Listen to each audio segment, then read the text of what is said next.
Hi, I'm Roy Huntington, editor of American Handgunner magazine. There's a lot of different action types in handguns, and one of the ones that seem to be most confusing to people are single actions, like this Colt clone, single action army. Now, there's a lot different about them from a double action revolver, and what we're going to do today is talk about how do you safely unload a single action revolver. There's a few tips and tricks that you have to know in order to do it safely and make sure that it's actually completely unloaded when you're done. Let's find out how.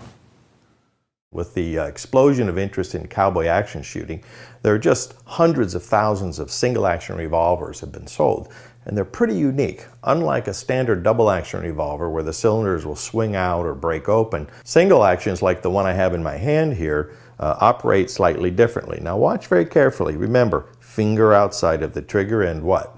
Muzzle always pointed in a safe direction.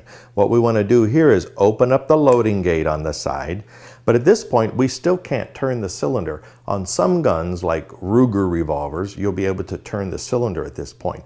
On a Colt type gun or a Colt clone, you have to go back to the half cock notch, at which point you can now turn the cylinder and you can look in each cylinder. Now remember, this is a 6-shot revolver, so I like to count 1, 2, 3, 4, 5, 6.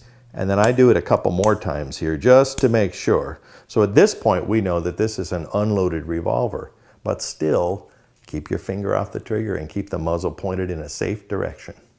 This has not been a comprehensive safety course on how to load or unload handguns, but it's just a quick, broad overview of the things you need to keep in mind if you're around handguns or around people who are manipulating them. I'm Roy Huntington with American Handgunner magazine. Well, thanks for spending time with me in my office.